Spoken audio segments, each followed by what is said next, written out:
raise that bar. That extra gear, the first 3 steps. Huge strides in the performance. That I might not be the player I am today. All right, welcome to another episode of Behind the Gear. And today we are sitting with KURTIS GABRIEL. And Curtis was actually, I think you were one of our first, or my first guests, I think, ever on Behind the Gear. So basically, I've got you to thank for starting this podcast. Okay. So, You would have had, just because it worked out, connect me and Horvat to your guys. So you'd be first. No, it was great. But I mean, we had just met. We kind of just started chatting. And even over that course of that conversation, the first time I learned a ton about you that I didn't even really know just by asking questions and talking.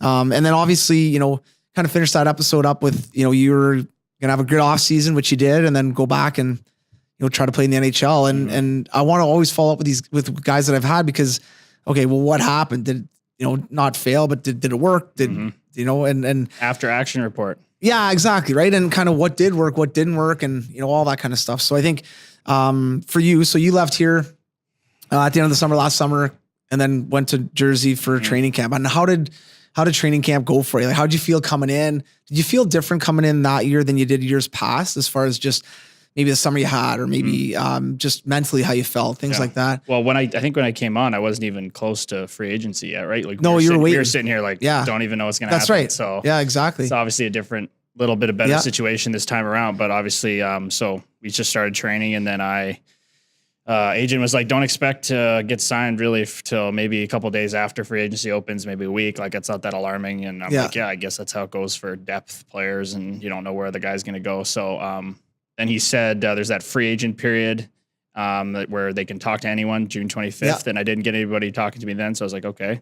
And then early on, right after July 1st opened at like 12 or what it was, like, he called me and I was like, oh, what the heck's going on here? And he's like, yeah, we already got 2 teams interested in you. And I was like, what teams? And in my head, I had already mapped out which teams exactly I want to go to. And it was New Jersey #1, St. Louis #2, because I've just knowing who needs toughness in my kind of role. And obviously knowing that Chuck Fletcher, the former GM of Minnesota, was an advisor there. Yeah. And he said, New Jersey and St. Louis, and New Jersey's got an offer for you right now. St. Louis is just kind of letting you know that they're interested. They need someone kind of in that role. And I said, well, that's perfect. I was really obviously enthused about that. And then I was like, well, what's the offer? And he's like, 80 in the minors, 100 guarantee. And then Fitzgerald called me and said why they want me and all that stuff. I was like, done. Like, so I was wrapped up 2 hours after free agency, and I was just like, what? Kind of nice, right? To get that out and done and be over with. Best experience I was hoping for out of unrestricted free agency as a group 6. So that's not everybody knows that. It's because I hadn't played 80 games and I was over the age of 25. So it's kind of that weird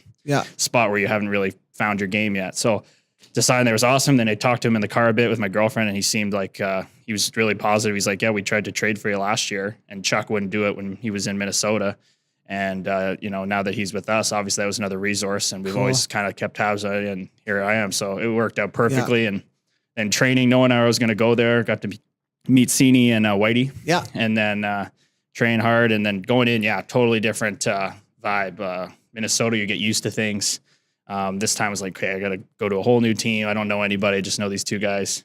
But yeah, totally different vibe. Felt good though. Trained hard, got in there 2 weeks early, got to know some of the guys, got used to the facilities. Nader's, of course, there, the trainer that I know from Iowa. So that made it really comfortable, and obviously pretty nervous. And it's always kind of different for me. I go into a training camp, do I run people through the wall in practice, or to make a statement? Do I piss everybody off? Right. Like, and that's a couple guys it's off? A touchy thing, right? Like it's worked for, I know Andrew Shaw apparently went into Chicago and ran around and then fought Carcillo in a practice. And then everybody's like, oh, there, he got to put himself on the radar. He's like, I'm ready to play now. Yeah. Whereas I just tried to play hard and compete really hard, save it for the preseason games. I thought I'd get into a couple tilts there, but I thought I played well in the practices and went in strong and in shape and felt good. And I thought I had a great camp. Now, did you find, like, when you went into the camp this year, or last summer, I should say, or last fall, did you feel way more confident going in, as far as just kind of having been there before and had, a couple times, and then now a team that wants you, that they want you. Now you're not sure exactly if you're going to be in the AHL or the NHL, but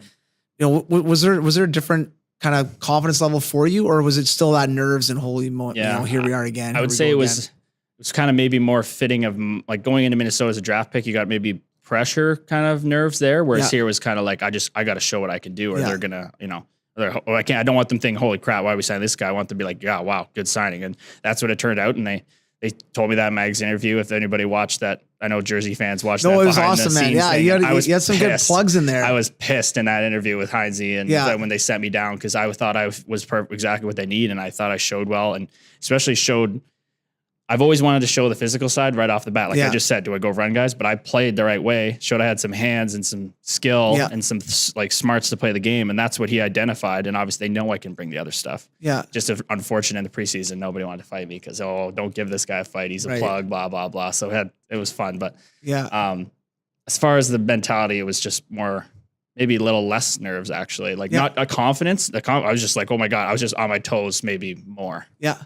Yeah, no, I think even for young kids going into like a AAA tryout, or I know we're scaling it down a ton here because NHL is a lot different than that. But I think for you, and correct me if I'm wrong, but the more prepared you are, so if you're in good shape, you're skating well, you're shooting the puck well, your hands feel good, I think the more confidence you're going to have going into that tryout, right? Mm-hmm. I think sometimes when players come into those tryouts or those camps, and they're not, maybe I should have done a little bit more, or they see Johnny next, or see Sini or whoever, like, man, that guy's in way better shape than I am. Right. Then all of a sudden things mentally start going like, I'm kind of like even a step further than that though, because I do everything. Yeah. So I had a sports psychologist last summer that was working with me still, and she was like, track every day, all the things you do, you drink enough water, you sleep well, you eat well, you train. Did you run on a paper? Right. And I'd track it. And then it almost got to the point, like, I do this anyway. This is like breathing to me. So for me, if you take a guy that's lazy and doesn't do all the right things and you train him, he trains properly and does all out, he's going to feel super confident when he gets there. Sure. Yeah. Whereas me, I do that regardless. Yeah. So when I get there, I just need to not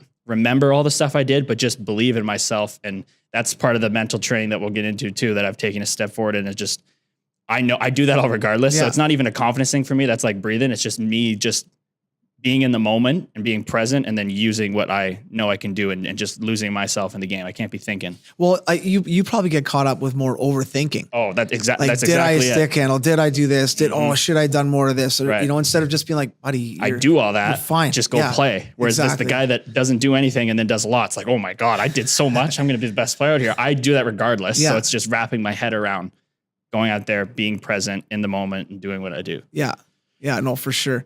And I think for a lot of these young kids, that's the lesson, man. When you're young, if you want to play at the NHL, is it easy? No, man, it's hard. Dude, it is hard. It's so that's why worth it, though. Yeah, well, and we're gonna get into this because I can't wait to hear about all the luxuries of the NHL, because you get to the AHL, or the Finnish camp, gets sent down. Mm-hmm. Now you're in the AHL, and maybe not the most glamorous city. Yeah. And, right. But a good old hockey town. Yeah. And I was excited for that because, I'd been in Iowa, which is a new hockey town. Yeah. And going to like an old school, small barn, like I played in Owen Sound, I was like, oh, this is perfect for me. Right. Yeah. But, like, let me just start by saying that it's crazy how hockey works. Like last summer I had all this stuff to talk about in my life, but then this year you just goes exactly opposite of what you expect is going to happen. Like, it's just crazy. Like, right. You're always like, oh, I've gotten past this. I'm just going to be like, I'm going to stay middle or going to have highs, and never think you're going to go that low again. And I went the lowest I've ever been. Like, it's crazy how it works. So I go down there.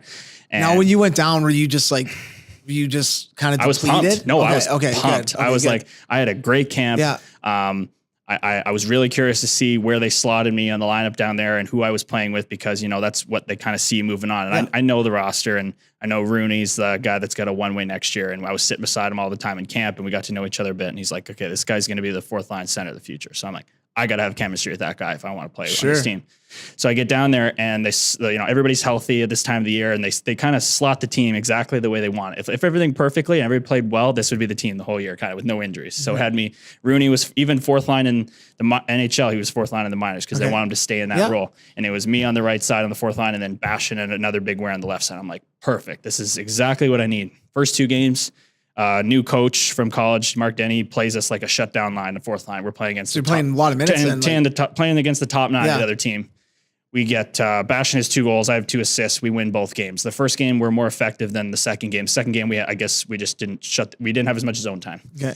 But then I get scratched. So I'm like right where I think I should be. 5th year pro. I'm like, wow, we're gonna be a shutdown fourth line. It's gonna be great. We're gonna move up eventually. Everything's gonna go great. I'm gonna get a role. I need a role. Yeah. And I get scratched, and I'm just going, what in the hell is going on here? That's game 3. That's game 3 after 2 assists in 2 games. And doing well at camp. And doing well at camp, having a good game, and maybe like an average game the second game. Then in my mind, there's like I'm just getting going. Yeah. And I get scratched and it's just like, holy cow. Like you think you mentally train for things and then something unexpected happens and it's like, what the hell? And I talked about this to the Heinze and Magsy meeting and how it kind of went. And I'm straight up honest with them because I think it's important that they know that I'm maturing in these ways. So it sucked. I'm not gonna lie. I got scratched like 3 times or 4 times the first 10 games, lost pretty much all confidence. Yeah.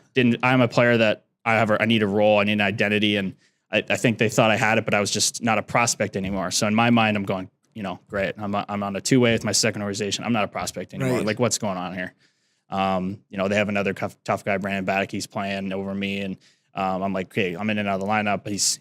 And to be his credit, Mark's saying I'm not playing well enough. So at first, I'm not going to lie, a little bit, I looked at them and not me. I thought I was going great. And then I started to delve into my own game and what do I need to do better?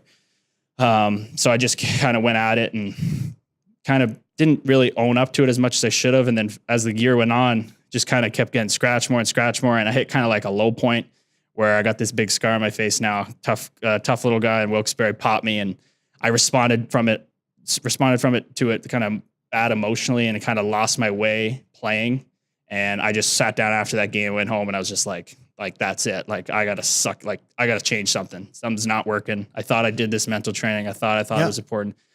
And then I just said, okay, I just started, I happened to get into this David Goggins. You heard David Goggins. So his book is just kind of weird how life works. His book happens to come out like right at that time. It's a great, forget about the book. The audio book is where it's at. That's what I did. Yeah. It's unbelievable. Cause I don't know how to read anymore. It's unbelievable. Right. We're hockey players. That's right. And it was unbelievable. I'd still be reading the book right now. The guy's nails. Yeah. And his mindset obviously isn't for a performance athlete, but it's for just conquering yourself, man. Right? Being your own hero, all that stuff. So callousing the mind. So I probably started journaling like 17 different times in my life. And I always just threw it away after a month, 2 months, 3 months. And I was just like, enough of this crap. Like I'm committing to this. It's either this or I'm not going to be a hockey player anymore. Like I'm going to be going to Europe next year. I'm going to be not getting an NHL deal. So I just started looking myself in the mirror every day, like he tells you in challenge 1 and just owning up to all the crap that I was pulling and basically just said, all right, I'm not having fun playing hockey right now. I don't have a role. I don't enjoy going to the rink. It's freaking never sunny out here. It's Binghamton. I'm like, I just got to go there. I'll just work my ass off so that when I get home, at least I'm exhausted and I have no regrets or like stress about it. I did my best. So I did that anyway, but it kind of just didn't have the conviction anymore after not playing a lot. Sure. Yeah. So then I was just like, okay, screw it. So I think some of the guys like Whitey and them will remember, like I just started running around in practice. So like, I just started running people in practice. Because I remember you saying something along the lines like, I'm going to play every practice like it's game 7. It's game 7 practice. And if I don't play a good practice, I can't play hockey the next day. So like that was right around the same time that you finished up or started reading just when I was like a week into it. Cool. So I was just like, Mark Denny starts practice. You got to be competitive right at the start of a game. You start practice. We do a little skate around. You go right into 3-on-3 low cornered battle drills. And I'm just running people, scoring some goals here and there, running guys are like, what is going on?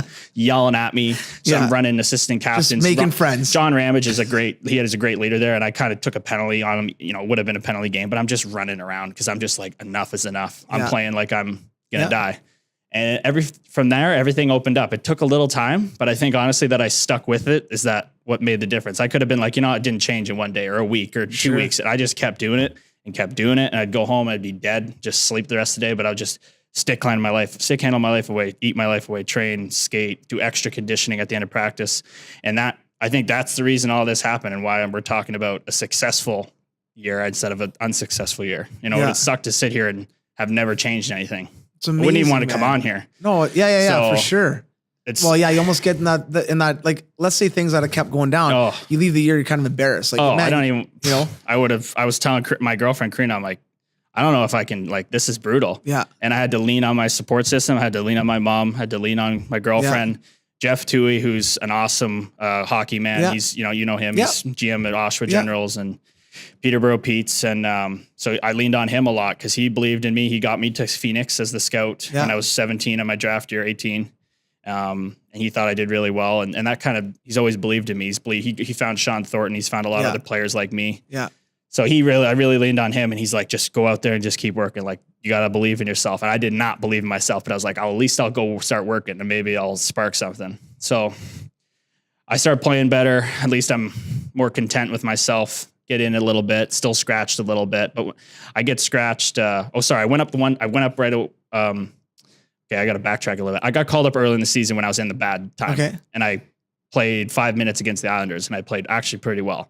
They said, don't fight and everything. You'll get another game. I didn't get another game, got sent back down. So that was confusing because that was off 3 healthy scratches in the minors. So remember you were telling you this? Yeah, I got scratched three games in a row and called up to play against the New York Islanders for toughness, right? So you're in the basement of the AHL as far as like your confidence level. I'm not even playing in the AHL. Call being like, hey, grab your don't play a game in a week and a half. I'm going up. So I'm like, well, everybody's like, he pulled me in the office and I was getting scratched 2 games. They're about to put the lineup up and he goes, they're writing my name and my name's not in the lineup again. And I looked at Ryan Parent, the assistant coach, and he looked at me and I was like, gonna like shoot fire out of my eyes. And he's like, hey, Gabe, coach wants to see you. And I'm like, oh yeah, he does want to see me. I go march around the corner and he's right there and he goes in the office, he turns around and goes, you're going up. I'm like, screw off or use different language. Like, no way I'm going. He's like, you're going up. I'm like, shut up, man. Yeah. Not even playing.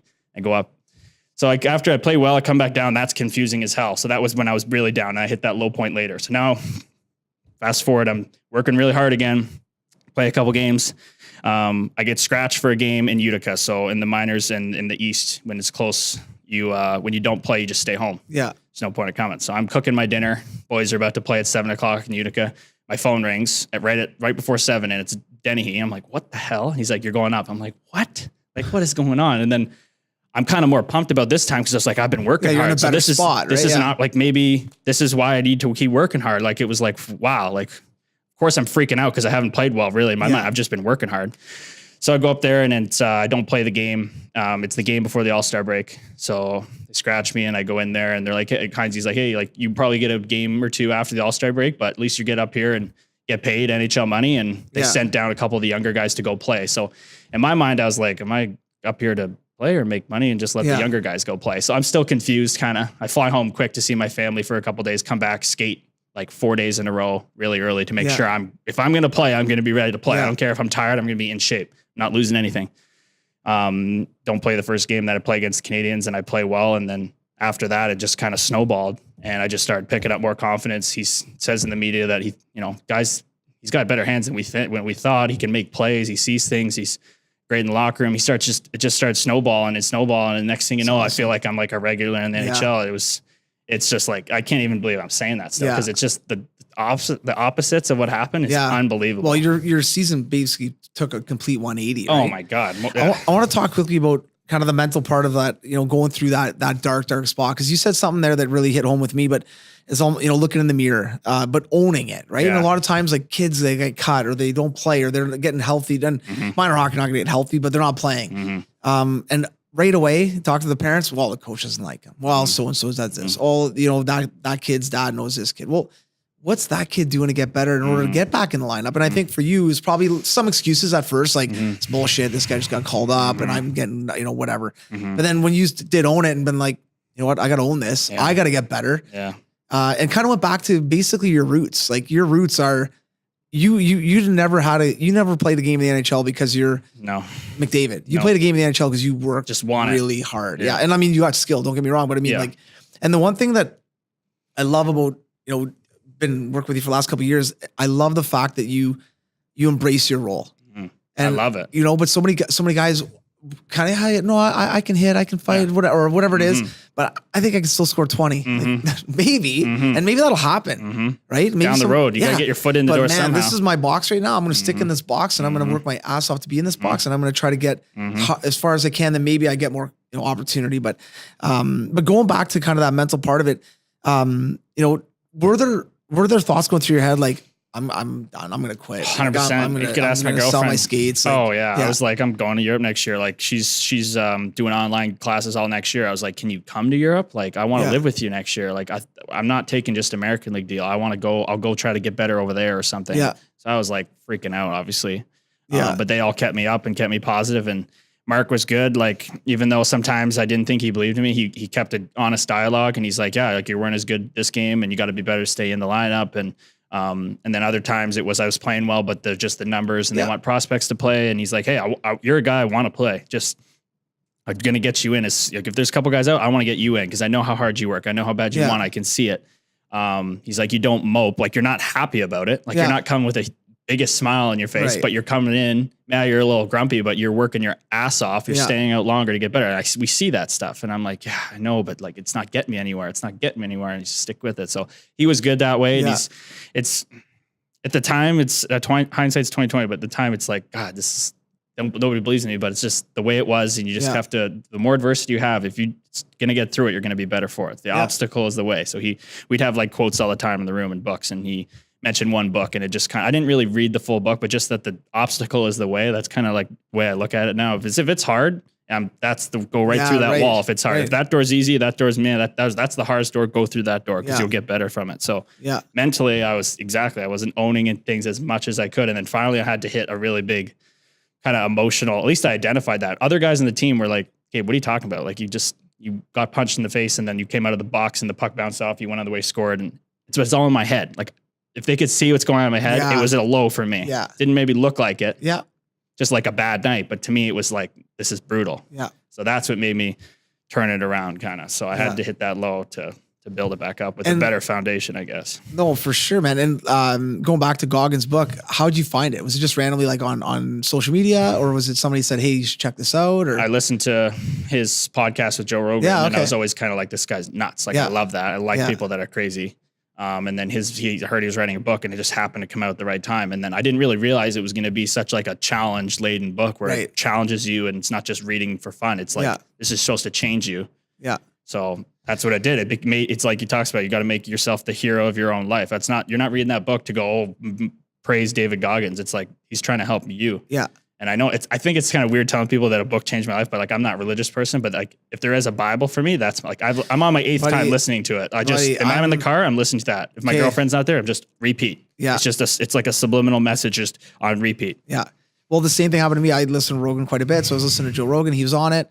And then same thing. I went online, started looking him up, and I saw some of his videos and some of his Instagram. And I was like, man, and I fell in love with that podcast, with that book. And when I started listening to it, I was like, and I feel like, I've never tried to take the easy way, and I've tried to work hard, and there's days where I'm terrible, like everybody, right? But try to go hard at stuff. And I'm like, when I was reading it, one thing that stuck with me is he said, everyone kind of, not everybody, but most people will quit at their like 40% or something like that, right? And I was like, it's so true, man. You know how to work hard. You know what pain is. I do too. Like, you can block a shot, you can run sprints, and you almost puke, you'll go again. Like, but man, think of some of your buddies. Think of some of the girls, some of the guys, like quit in a second, right? I was like, man, that's for the general population. And I'm not saying I'm him, but I remember going for a jog, listening to the book, and let's say I was going to do 3 miles or 4 miles, like nothing crazy. I was like, doing 5. Yeah. Like, just like that little thing, right? Yeah. 6. Doing 5. Yeah. Like, but it just like kind of changed my mentality a little bit on just, I can do a little bit more. Yeah. I can do a little bit more, kind of pushing yourself. And whether that's working out, training, doesn't matter. It's just those life things. And I think it's really cool. And I totally relate to what you're saying, because I listened to the book, and for anyone who hasn't, I strongly suggest it. It's a really, really good book. And to your point, he's not self-promoting himself or saying, I did this, I'm great. He's very self-deprecating. He's very hard on himself. Oh, it's hilarious. But yeah. And the fact that he actually does the narration is awesome. Oh, dude. He hears raspy voice.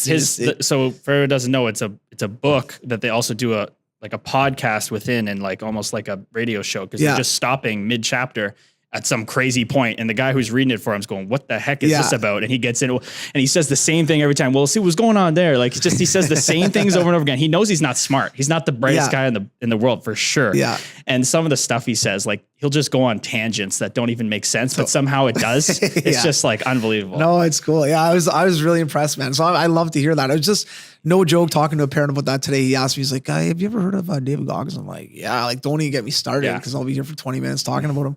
But I think, and no matter what that is, right? It could be the Bible, it could be religion, whatever works for you, man. Whatever helps get you out of these funks. And I think one thing too that I think is really important and to stress is having a community of people around you. It could be 1 person, 2 people, 5 people, 10 people, but people that genuinely care about you, and that want to see you succeed. That's what I was going to go to next, because in the book, he said his guy had probably one of the worst upbringings you could have, like starting the worst way.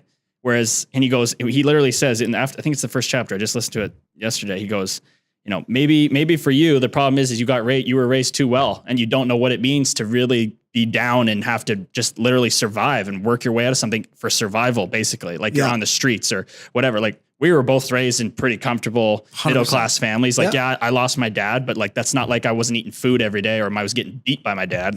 Like this guy. So it's almost for me is like, okay, yeah, I've had some trials and tribulations with hockey, but not people believing me in hockey. Like it's hockey. It's not life. Yeah. So I'm just sitting there, like every time I listen to it, especially the first part where he goes through his childhood, I'm like, like this guy did what he did. I'm just trying to make the NHL from a middle-class family. Like it's not that bad. Yeah. I didn't have a dad, this and that, but come on, like get your ass going. Yeah. You make money to play hockey. Go just empty the tank every day.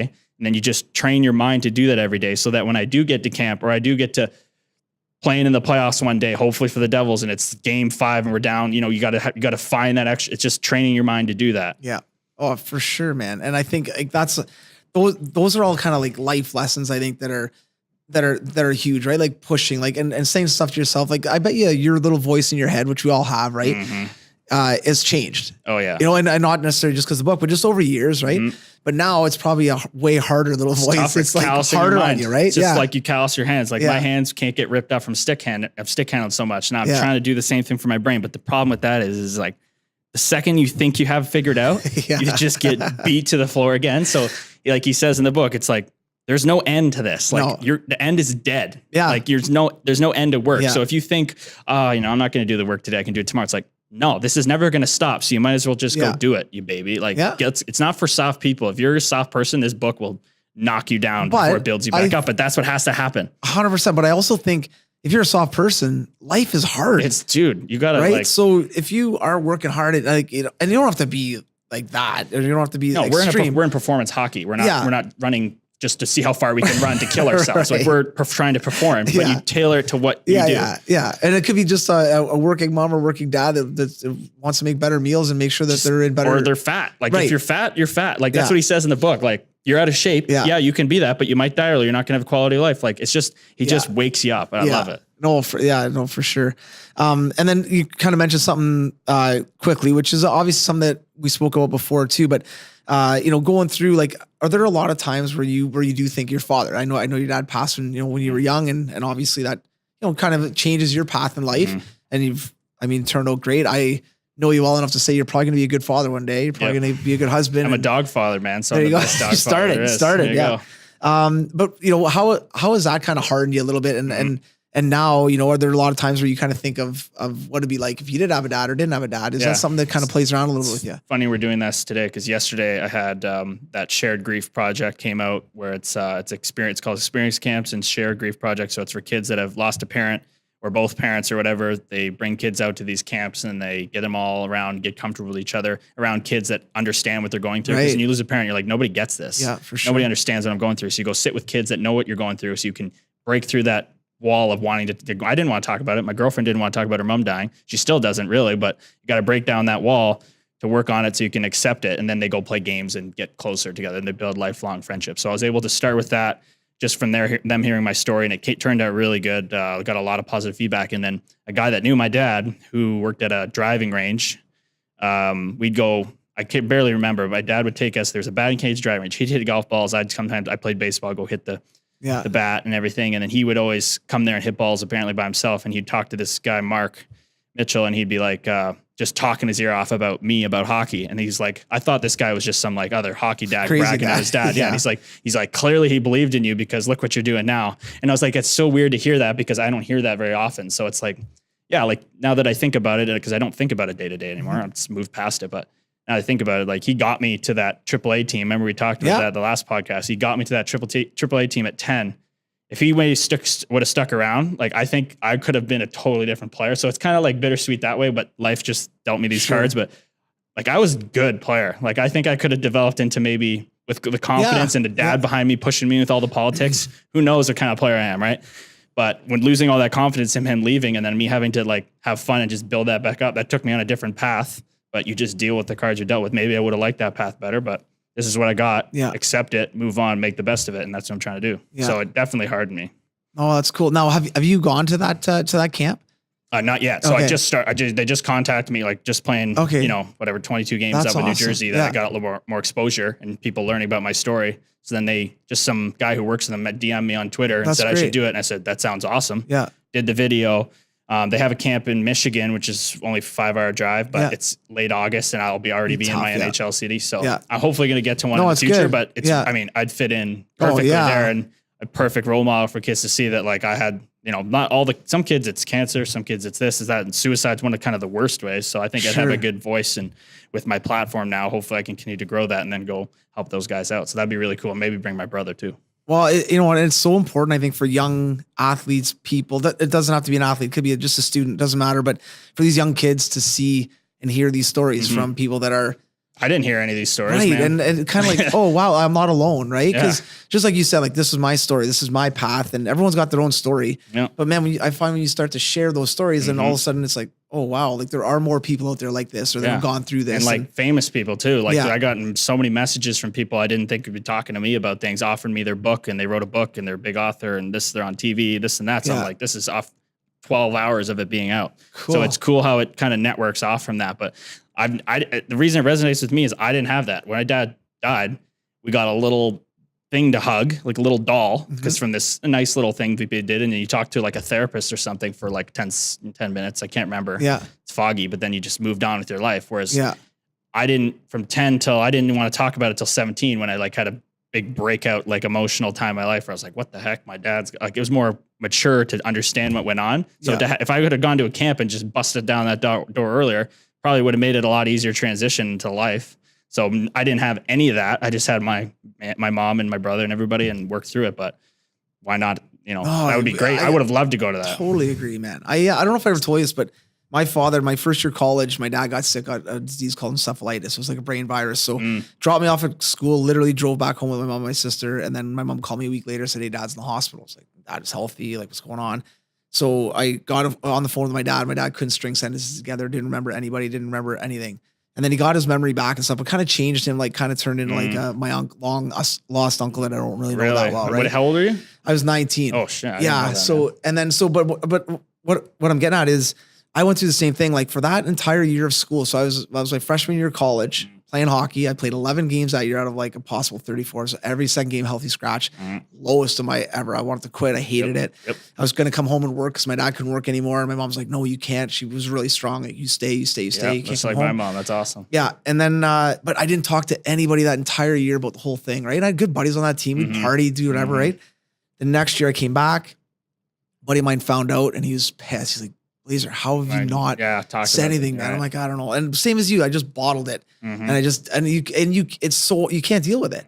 As a young person, even as an older person, you need to some little bit of communication there, right? And then when I started talking about it, it was night and day. Exactly. On how I dealt with it. Obstacles the way. Man. You're 19. You have your tough hockey. Your dad's probably the guy that helped you push in hockey. All of a sudden, you're like, okay, I just need to distance myself from this problem. When the right thing to do is, after maybe a month or two, and calm down, to run right at it and go right through that wall. And then you feel so much better with your life. So that's exactly the message I'd want to pass on to those kids when I go to that camp. It's like, if anybody sitting here is like, doesn't want to talk, and you're like, they don't understand, or this not going to help. Like, it's going to help. Like, it's going to suck. You're going to bawl your eyes out. You're going to feel like low, but you're just going to build that wall back up and make yourself, you're going to feel way better. You're going to be so glad you did it. So it'd be nice to pass that along in person. It's awesome. But even just doing what you did, even that video, like just them seeing you like as a New Jersey Devil, like holy smokes, he's gone through it, right? Yeah. And I think, like you said earlier, like everyone has a story. So when I started talking about it, I realized that so-and-so lost a real tight grandmother that had cancer at a really young age, or so-and-so lost a sister. Like, holy smokes, like people start opening up about stuff. And then you have these conversations where you're like,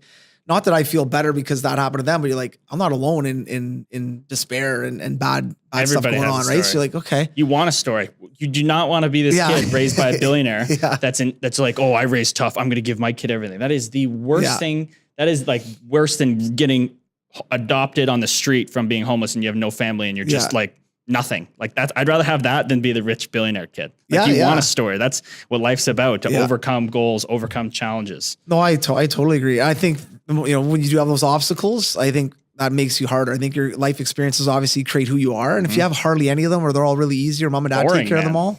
Well, you play a video game like a GTA game and you win every challenge. That's like, I don't want to play this anymore. It's just, I've always thought of it that way. Like, you want to have to like, how the heck do I get through this? Like, if I don't get through this, I'm going to, like, if I didn't, at whatever it was, 25 at the time last year, if I couldn't pursue my goal anymore and be that close, what the hell am I going to do? How am I going to work around this? I did, went to the depths of my soul and everything again. Yeah. And that's obviously in my hockey. So like, obviously I was going to have a fine No, life. I I have money and stuff, but for me, it felt like death or move on. Yeah. And that's what it has to feel like to trigger those like feelings and motivations to go forward and past it. Now, when you got down to the kind of the bottom where you're just like, hey man, you got punched in the face. Like I'm bad fight. Like I may not be that good at this anymore. Did you go to anything? Did you go to like booze? Did you go to anything that was like, or did you just kind of like, okay, I gotta find a way out of this? Yeah. I just lost my enthusiasm. Like I'm not like guys in Jersey. They've only seen me that way. They haven't seen me the other way. So down there in the minors, I wasn't as loud in the dressing room and all this stuff because I didn't have a role. I didn't have that passion for it. Right. And I worked up to it enough that I felt normal again. On the inside, I was just like, this isn't the way it's supposed to be. It feels off. And my agent almost said to me, he watched me in the minors and in the NHL. And he's like, Curtis, you clearly didn't get that much better at hockey in a month. Right. Like there's something going on. I'm like, yeah, I know. It's all between my ears. Like that's all it is. I had no confidence. I didn't have, I need like, I'm a guy. I mean, for good or for bad, hopefully I can work on that. I need someone to be like believing in me. And also like, cause I believe in myself, but I need to have that recognition of work. It's like, I've done all these psych tests and I'm a person that needs like someone to recognize what I do or feel valued. And I'm a guy that I'll go through a wall and I'll play way better if I have someone you can be hard as hell on me, but as long as you see something for me and I see it with you and I can work with that, you know what I mean? Yeah. So when I got up there and I got that good feedback after that first couple games, and then, the trainers were so awesome. The guys were awesome. Welcome me. I could just be myself. Like in Minnesota, I could never have acted the way I acted. Right. Like I was getting told to shut the hell up on the bench by the coach and this and that. Like you just got to calm it down. And it's funny, I'll jump ahead, like up in the NHL, like I talk a lot too much. Guys were like looking at me like I'm crazy. And then I look at Paul Mary and I'm like, Paul's like, am I talking too much? Dude, he's like, dude, just do you. I freaking love it. Like, let's go. We need that passion. It's just like unreal. Like that's that. And then I just go even harder. And then it's funny. One game, they were like, one of the assistant coaches like, hey, let's just calm it down a bit. Don't do commentary of the play on the bench. Cause that's what I do. I'm like, oh, sick back pass. Oh, sick track, right? Like I'm talking like a coach, right? I'm breaking down the play as it happens. Cause that's how it's like mental reps. What would I do in that situation? I'm just talking nonstop. And he's like, okay, just don't do it as much. And then the next game I was a little quieter and they're like, okay, Gabe, scratch that. They didn't think I played with the same. They're like, just do you. And I'm like, thank you. Like I need that. Oh it's like, huge. That's what changed everything. So I didn't get better as a player. When I'm low and have no confidence, I'm not a good hockey player. When I'm in the middle, I can play up there, but when I'm at I'm a dominant player for me. I know the analytics have to get better. I'm going to improve, but I know I can be the best fourth line grinder type guy in the league. I know I can do that. No, and it's my goal.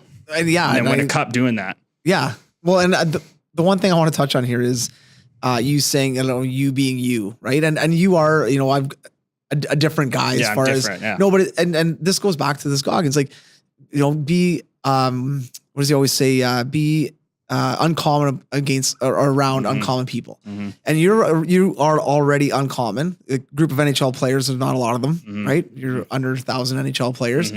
So, and you are at times uncommon amongst those players where you do things like stick handle a ball in the locker room or you run around with big headphones on and like get hooting and hollering. It's a lot of small things that you don't think about, but there's so many things that add up that's why I'm here. If I just didn't do that, I wouldn't even been played in the OHL. I don't think. But going back to your point in Minnesota, like a lot of times these young guys come into the NHL and then they get like, it's a vet to rookie thing a little bit, right? And you're just, you're supposed to be quiet. You're supposed to be at the back of the line, let the vets eat first. Like, and those are just unwritten rules. That's normal things, of course. For sure.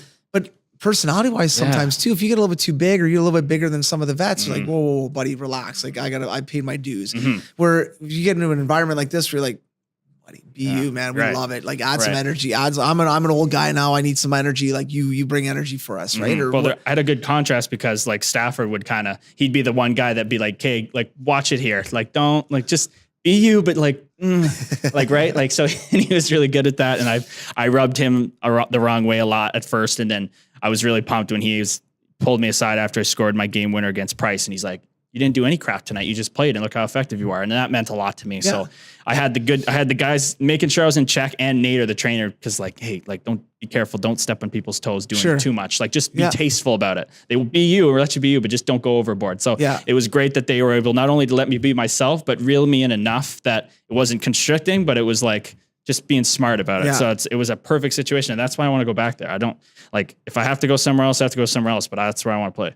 Well, and the thing too is when you play your style and you're on the edge, and you get more into a game when someone's chirping you and you're getting into it a little bit, or gloves after the whistle. Like when you do play on the edge like that, it's not hard to jump off the edge. No, and totally do something ridiculous. You're like, oh man, I should never have done that. Right.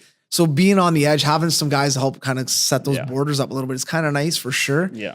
But you are like, even but I'm going to be shot as a lion, not as a lamb. That's what I always say. Like, I'm still always going to have to be pulled back rather than be like, hey, like, Gabe, wake up. If they ever have to tell me that, I'm not going to be there very long. Like, it's just the fact of the matter. So I stepped over the line. Like I totally thought Patrick was facing me and he was quarter turned at the last second. I hit him from behind, and that's just a hockey play. But I stepped over a couple times here and there, but it wasn't everything super dirty, or it's always trying to be honest and just playing the game extremely hard. And sometimes I play it too hard. Yeah.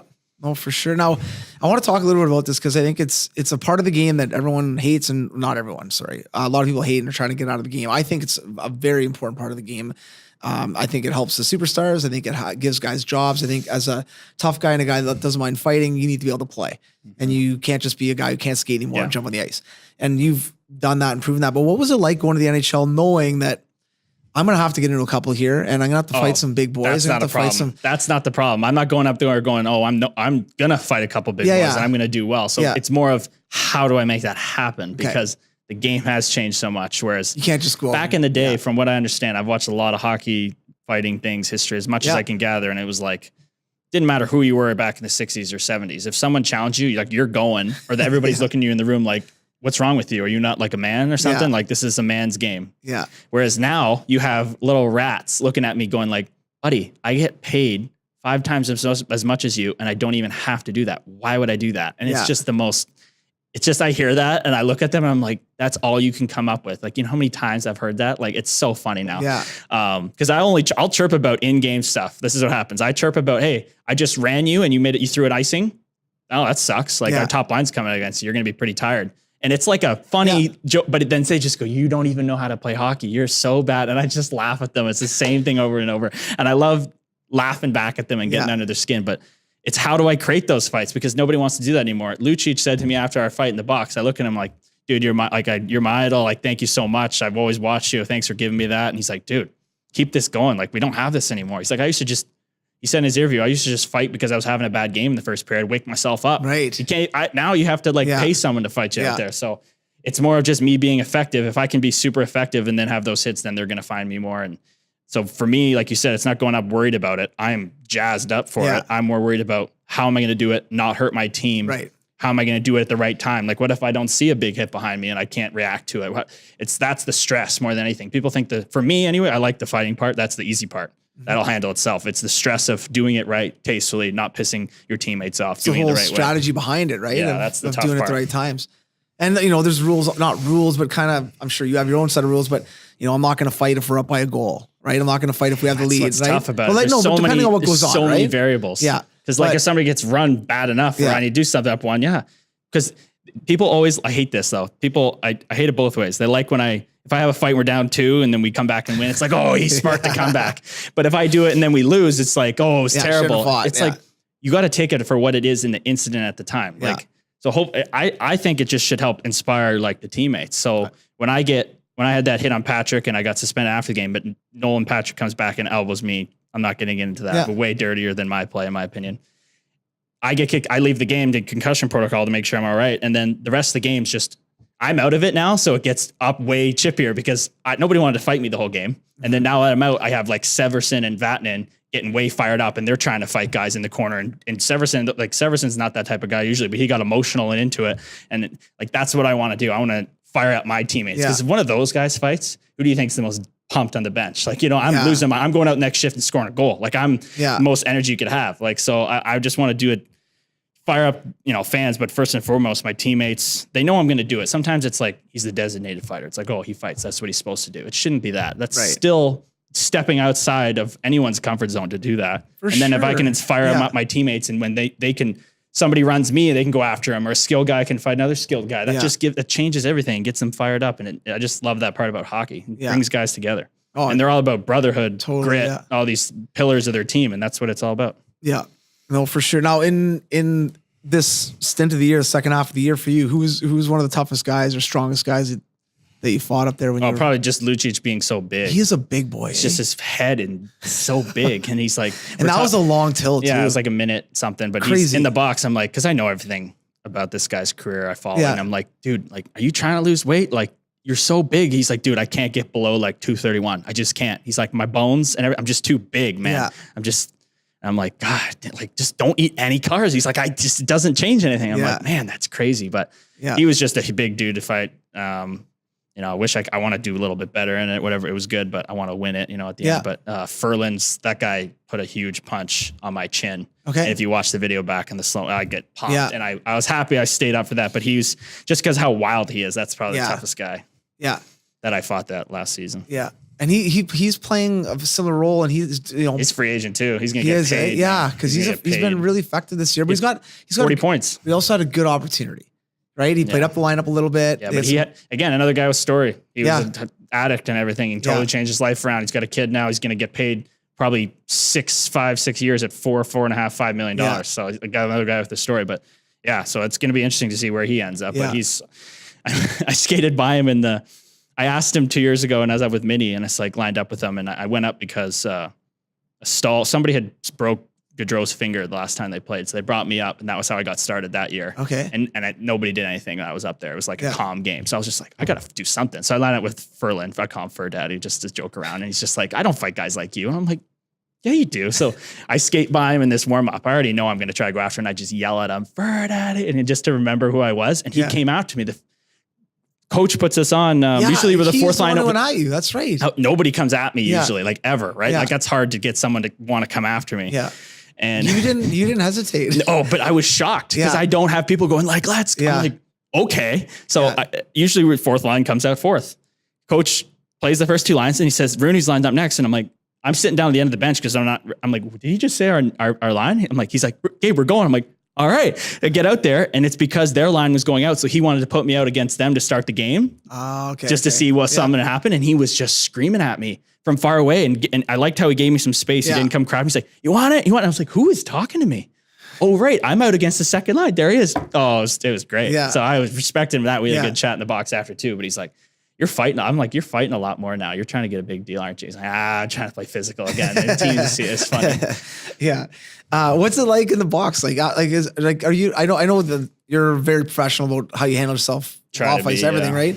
But is there a lot of chatter like after a good fight and like a little bit of mutual respect? It depends on the guy, depends probably, on how it went down. Yeah. Like Lucic, that was all respect because nothing bad happened. But if the guys like like Maroon and Bortuzzo are just giving it to me in St. Louis because we were down 7-1 or something. The game was so out of hand and it was like 10 minutes left in the game. So I just went and cross-checked Bouwmeester a little bit out of the play. And I was like, wanted someone to come after me. And Rune comes charging 60 feet to come get me. And then I drop my stuff and grab his freaking face and he doesn't do anything. And they're just giving it to me in the box. We don't have to fight you. You're going to be out of the league. And I'm telling them, Heinz, he likes me. I'm going to be playing a lot more. You're going to be seeing me a lot more. I'm going to get a goal. I'm telling them all this stuff. No, you're brutal. Get out of here. So sometimes it's pretty malicious, but the guys in Jersey, the penalty box guys, we had a great time because I was getting so many penalties, and I was trying to remember all their names, but I only remember the one guy because he was just chirping me and always saying that he'd kick the crap out of me. But I love interacting with those guys. But I was like, I want to know all your guys' names, last names, families. I want to be in here so much because nobody's going to fight me. That's hilarious. And what are the fans been like? Like, as far as getting a good stint like that. And I'm assuming just from kind of the talk, you feel more comfortable, more at home in Jersey than you did in the NHL before Minnesota, right? Like just kind of found a spot where you can be you and you can kind of do your thing. And then how has it been with the fans? Like, has there been a noticeable difference from the AHL fans to the NHL fans? Like there's more of them obviously, but is it kind of a lot of the same or is it? Well, just my role tends to have, like a following kind of, and the fans always get fired up for you because you're the fighter and everything. But it's funny. In Binghamton, I wasn't doing too well. I was fighting some tough dudes. I'll say it again. The guys are way tougher down there than the NHL. So I was having a tough time. I wasn't doing very well. And there's these guys that always sit behind the Binghamton bench that love they must have been going for years and they saw the old fights and they're telling me I'm brutal at fighting and all this stuff. And it's just like, come on, man. Like I'm trying here. And then I go up there and I start doing well. And Yeah, the fans were awesome. Yeah. I met a bunch of different kids with different problems after games. The cystic fibrosis kid, Riley, he's awesome. Giving away sticks, just doing little things like that where you can connect them, because that makes me fired up to go play for them. And everybody who's messaged me about it, of course, there's always the people that don't think I'm worth playing, but I think I changed a lot of people and show what I can bring to the team. And hopefully I'm back there to keep building on that. No, it's awesome. A lot of that's white noise too, right? You got to kind of block. You got to have some of that. If everybody likes you, it's like, what's the motive? Like, I'm just playing for myself. No, I got to prove everyone wrong. That's the best part about it. So I love laughing at people. Yeah. And it's awesome when and most NHL guys are awesome guys and they're generous and they're giving back and stuff. Right. But I mean, I think you kind of have to be, because how good is life in the NHL when things are going well? Especially when things are going like you're well, winning a bit, you're playing, all that stuff. We had like a couple game winning streak, and it's just like, it's totally different than when we're losing all the time. We had a tough year in Jersey, but winning takes it to another level. But just being up there and competing with those guys, even when your neat team's not the most talented and all that stuff, it's unbelievable. And it's hard. Like we were saying, but that's what makes it so good. You don't get to. I think the guys that don't do well in the NHL or maybe fizzle out are the ones that just chase the off the ice part of it. Right. And I love the I love everything that comes with being an NHL player, but the driving force, I think, behind the best players and the guys that stick around are just every day when you get out there. You don't think about it much when you get out there. You're out there with some of the best players in the world, and it's so competitive that you want to be the best player you can be. So that's the biggest part for me is, the NHL is great and all that, but getting out there and just battling. Like, Hines is awesome. I feel like other teams, sometimes you don't practice as hard. He's like, one day stop practice. He's like, if someone gets hurt out here, like, it's just like getting hurt in a game. I don't care. It's just hockey. Like, you get hurt, you get hurt. We'll bring somebody else up. Like, play hard. You don't have to kill your teammates, right? But beat them, like, hit them, finish them, play the right way. I'm awesome. Like, dude, this is like, what else? What more do you want? Yeah. Like, for a guy like me. I was going to say, that's really, oh my God. Like, I'm fired up. Yeah. It's awesome. Yeah. No, that's great. And I mean, and even just the way you guys get treated, like, obviously it's professional sports, which is, massive, but going from the AHL to the NHL, there's quite a difference on just riding the bus, the planes, all that kind of stuff, right? The food. And you said the off-ice stuff. I'm sure dinners are a little bit nicer in the NHL. It's a hard time to stay away from me. Senior and Whitey have a hard time staying away from like the steakhouses. Yeah. They're like, are we doing a National League dinner tonight? Or are we not doing it? Stuff like that. Yeah. It's great. Yeah. They treated us, even like the staff of the Devils just treat you like, I felt like I'd known them my whole life. Yeah. There's never any pressure to ask for something. It's like, whatever I need to do to get better don't be an idiot. Right. They're going to get done for you. Yeah. It's unbelievable. Yeah. It's nice to have that kind of stuff, not to worry about just worry about playing the game. Yeah. Everything else, okay, call you, I need this, boom, boom, boom, done. Yeah. Go rest, get ready for practice the next day, get there early, stay there late. Yeah. All that stuff. They embrace that there. Yeah. No, it's great. Well, listen, I know I've already taken up a bunch of your time too, no, it's fine. I love the fact that, that kind of met you last year, unbelievable work ethic, all that kind of stuff. And then kind of unsure as the summer goes on, okay, I'm going to Jersey. And then now seeing what happened this year, I mean, I couldn't have been happier when I was watching you up there. I was like, man, this is awesome. And I was maybe a bit biased, but I thought you played, like, I thought for the role that you played and how you played it, I thought overall I was, and then when you scored, I was like, oh man, it's amazing. Like, it was nuts. Yeah. The first one was like, whatever. I didn't kind of see it. Like, I had a feeling, I was like, scenes, like, win this back to me. And I had a feeling it was going to happen. I was ready to shoot it. But that second one was the game around Price and ever, just the way it like happened, like being in on the forecheck, keeping the rim around, beating a guy off the wall, tipping it, getting the rebound, putting it in, then having a little time to celebrate. Like, it was nuts. Yeah. Best feeling bar none of your life by far. Yeah. Nuts. And where are those pucks right now? Oh, Mom's got them all. Nice. All the jerseys. They put a huge plaque together with the game sheet. Oh, did they really? Oh, yeah. It's first class. Just shows up in your stall. No bubble way. Wrapped, elite, like set up and throw it on the wall when you get home. Mom usually has to like, buy the cases for my jerseys and get all that. And this was just perfect. Throw it up on the wall. It's huge. Oh, that's awesome, nuts. Man. That's amazing. So there's classy people there. So you'll have like some good stuff for your bar when you buy your big house. In a bunch absolutely. Of years. Yeah. The man cave. Yeah. That's it. Yeah, exactly. Yeah. So what's the story this summer? Obviously getting ready, train hard, kind of push forward. And then next year, I mean, for you now, are you going to feel a little bit different going into next season? Just with what you've learned and grown this year, as far as even the mental part of it, just kind of hardening a little bit and knowing how to deal with crap. You know? Exactly. I mean, I'm sure I can't sit here and be like, yeah, I'm going to go in and I'm going to know something's going to happen. That's going to test me again. Yeah. Maybe I do really well in camp and crack an NHL roster the first time. And then I go like, I got to stay here now. And that's the challenge. And it's getting like, you know what I mean? Like, even though you're in NHL, it's that grind every day of just staying there. And after they've already given you some assurance maybe or something, or maybe it's the opposite. Maybe I have a brutal time. So whatever happens. I'm not going to worry about, contract stuff coming up in 2 months time or a month and a half. I'm trying to just push it out of my mind, because as long as I'm a better player, physically, mentally, all that stuff, then I will be more equipped to do whatever I go. So now if I'm in the AHL next year, I'm going to be a way better AHL hockey player. I'm not going to have the dips in confidence. I'm going to stick to what I do in my program now, my mental training and all the things I do that'll keep me on the path. And if I'm up, then it's going to be, obviously a dream come true. So just trying to, Crosby goes home every summer. The best player in the game, arguably for the last 10 years, goes home and changes something about his game. So I have a lot more to fix than that guy. So I wish I could live to be 500 and be the best hockey player by the end. But for me now, it's keeping up with the speed. I think I showed I could skate pretty well, and my posture is not good. So if I'm just hacking my way around the ice up there and getting 78 hits in 22 games, I'm getting to places. I'm making plays.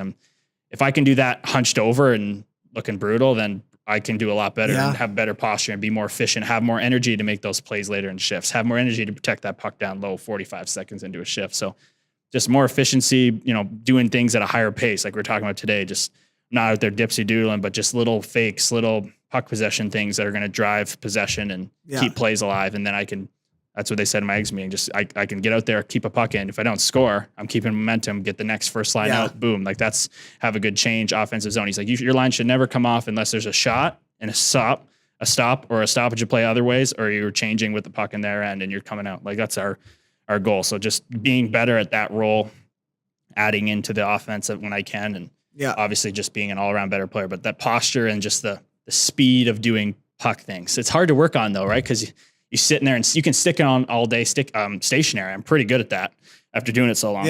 But it's doing things at a high rate of pace, and that's hard to do because you go out with us. How many reps can I do at full blast this early in the summer right now? It's like maybe 20. Like it's tiring at this point. You go all out and you're going to mess it up and all that stuff. So all the best players can do all these things at the highest paces. So I got to up my pace with everything. And I mean, even the high end guys are doing stuff slow to start. And I think the one thing that I really enjoy about working with you is you've got a couple things that you want to work on. And that's really important for a skills coach, because if I come to you and say, hey, we got to work on your backhand shot and your backhand toe drag, and you're like, okay. I'm like, and I just go, sure, whatever. Yeah. That's not going to work. No, but you need to buy into what you want to change. And even today we're talking about keeping it simple. And I mean, you go on, I'm on Instagram, you go on Instagram, you check it out, and you're like, I could not see more cones and more shitty drills about kids going through pylons, which we do, and no problem with that. But what's the practicality of it, right? So for guys like you, or even young kids, like, is a toe drag super practical? Yeah, you might need it once in a while. If you do that once every 3 games, that's maybe, a lot of using that. I mean, the top players are the top players and they can do that stuff, but 90% of us aren't doing that stuff. So what are you working on? So if you took a little bit more time away from the toe drag and maybe worked on your shot or your whatever it is, like right? A shot where you're not walking down with all the time in the world like I've gotten used to. I can score like Blackie and Schneids, they talk about practice. Like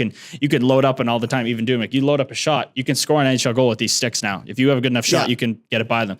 But it's getting it on the move with a bad pass and still finding a corner and getting off quick. And or a just guy getting stick off quick, on you. And 3 guys coming to run you in front of the net. So that's what we have to work on. Yeah. No, exactly. And I think that's huge. Picking 2, 3, 4 things, and you're going to touch on a bunch of other things, but those are the main focus for the summer. You know, when we are getting into skill stuff, and like you said, if you could live till 500, then we can get into backhand chips off the side, whatever, right?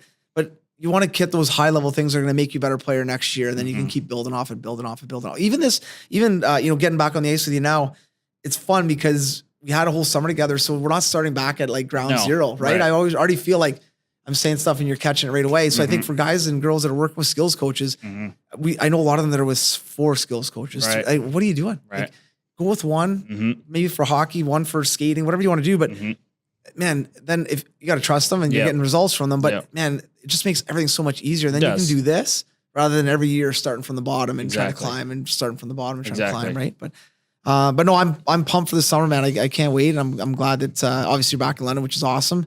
And I'm kind of excited for September, even though the season hasn't ended yet. I'm excited to see kind of what's in store for you. It's always, you always think you're going to be so much better by September, but it always gets to September. I'm like, am I better? Like I worked on all this stuff, but that's why to me, it's all like when I'm doing everything, it's the mental part of doing it. I'm not just going through the motions. It's bought into every rep. That's mental training in itself. Yeah. That's what's more important to me than doing whatever drill.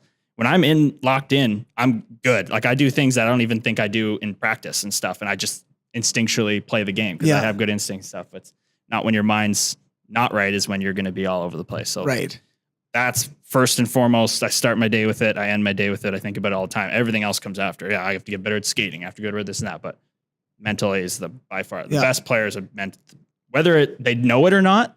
Some guys are just like, I don't know McKinnon. I don't know these guys, but Crosby or whatever, they just go and their confidence is so high of how good they've been at a high level their whole life. I think because when I have just a bit of confidence, I'm a different player. So it's just interesting how I would love to pick their brains about it, how they think, but it's just, they've been so good for so long. Whereas us, or for me, I almost have to be, I can't ever be hard on myself. Almost like I have to own what I do wrong. But other than that, I have to remind myself daily of the things I've accomplished and stuff, because I'm the type of person that's so hard on myself. So I have to spin that into a positive, just like Goggins said, your weakness becomes your positive. So just use that. My passion is my greatest strength, but it's my biggest weakness. Yeah. Which makes total sense. And to go back to what you're saying about the high end, like let's say the high end of the high end, 100% they go through this stuff. Maybe on different levels. But I mean, you see Crosby go goalless in 15 games or whatever. You're going to tell me he's not rattled about that? Yeah, he's got 20 assists, but he wants to score. He's still, exactly, right? Or McDavid's team can't make the playoffs. Just different tiers of talent and mental everything. Yeah, but I bet you a lot of the, maybe not as high or as low, but a lot of the same stuff that they're thinking and same stuff that they're going through, right? And it's nice, the book is a great way for you to get out of it. And I think that's one thing that players have to search, whether you're young or older, it doesn't matter, but maybe it's an uncle that helps you. Maybe it's a book, maybe it's a picture, whatever it is, right? But something that gives you that motivation or that inspiration or that guidance of like, okay, I'm going to focus on this and I'm going to use these points to get out of what I want to get out of, it could be an inspirational saying. Some people love those, and that's what they kind of guide their life with. Right? It's hard to it's funny. Like the Goggins thing is he talks about it. He goes, all these people hire like psychologists, but then that psychologist probably goes to another shrink. Like, what the hell? Like, why are you paying someone for that? Yeah. Your mind, like our human brain is we're so over, like we're the dominant species, all that, but our brain can do so many things. It's positivity. I believe in the law of attraction, all that stuff. Like when you truly put all of your power at something, like it's hard to pinpoint just skating or just this, but I just want to get a better hockey player. And if I think about it all the time and I live it all the time, it's just going to happen. Like that's what I believe in. It's just, it has happened to this point because I just put everything into it, and then it hits a low and you're like, what the hell am I doing? And then you just got to start it up again. Just crank the snowball up again down the hill.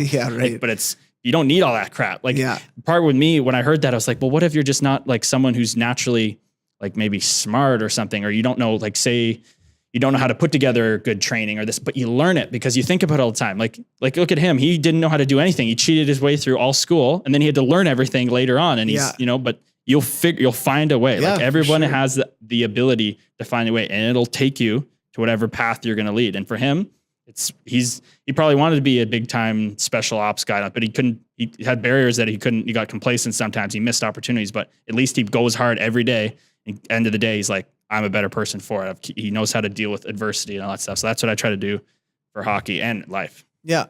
Oh, it's great. And I think at the end of the day, hockey's one thing, obviously, but these are all building blocks for life for you. Oh, it's probably not going to play when you're 60. No. So, these are all things I'm sure, you're still going to be working hard and doing other things when you're done, whenever that is, right? Hopefully it's a long one, but, life lessons and life, kind of experiences that are going to mold you for the rest of your life. Well, buddy, listen, thanks a lot. No problem. Thank you. And you're definitely going to be a recurring guest on the show because it's always good to talk to you. I love chatting, which I love. Hopefully, more goals to talk about. Yeah, for sure. Hopefully, it goes. Couple more fights. It'll go bad, but it'll go good. Hopefully, it trends up. Like overall, this is a successful year after a crazy 2/3 of the season. A third of the season made it successful. So hopefully, we're able to do that again, and we're talking about something good again. Oh, it's awesome, buddy. All right, well, best of luck. Thanks very much. All right.